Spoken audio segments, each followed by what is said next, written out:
Hey guys, this is Matt Core from ctrl+paint.com, and today we're going to talk about complex shapes. Like this one right here. This is just a silhouette, but if you were to try and draw it, it might be tricky.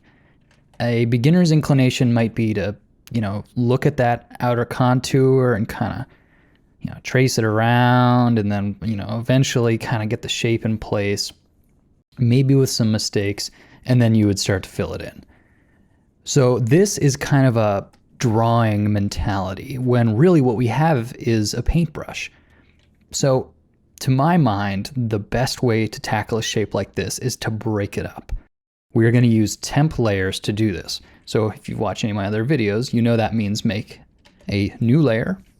I'll be doing so with the keyboard shortcut. And then to paint the biggest shape. So I'm just going to start with the center part. Okay, that can be big and loose. Just paint in the center.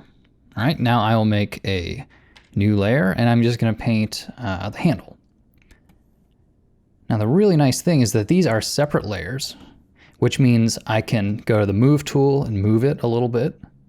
I can switch to the eraser tool, and I'll do this a lot, and I'll carve away what I don't need. So I'm sort of shaping that larger stroke. And then maybe if I want to add pigment, I'll switch back to the brush tool with the keyboard shortcut. You can see here the importance of keyboard shortcuts. And I'm gonna, once again, with the free transform, that's Ctrl+T, just kind of get it in place. Okay. Now I'm gonna make another new layer and do this kind of top part here. Now clearly it's not looking right. Well, that's because I knew I was gonna carve away with these big active marks.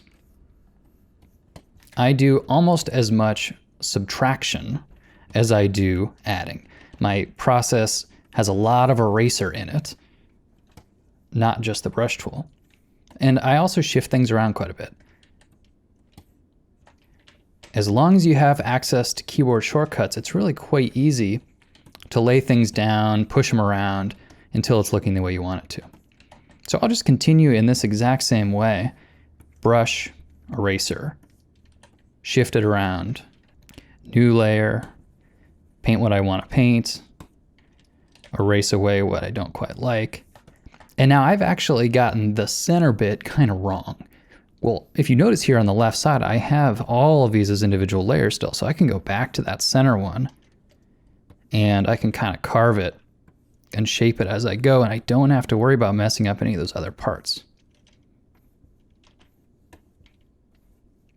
Obviously, this is different from a traditional drawing approach, and it poses some questions.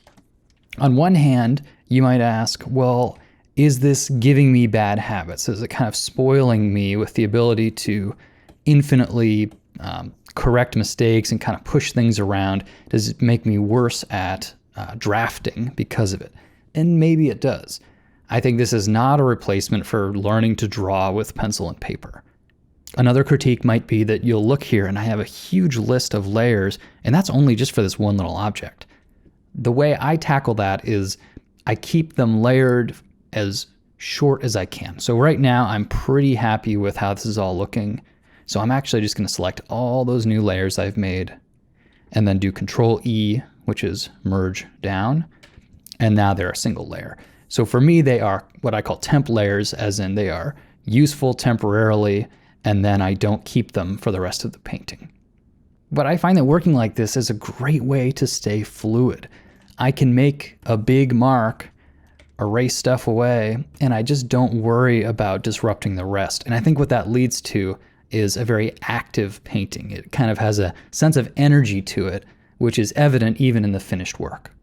Now, if this is a subject that you find interesting, I actually have a premium series all about this. It's called Dynamic Brushwork, and I think it's pretty fun. But anyway, memorize these keyboard shortcuts, try out using temp layers, and you might be able to tackle more complicated shapes than you thought you could. All right, have fun painting. Thanks for coming to the site, guys.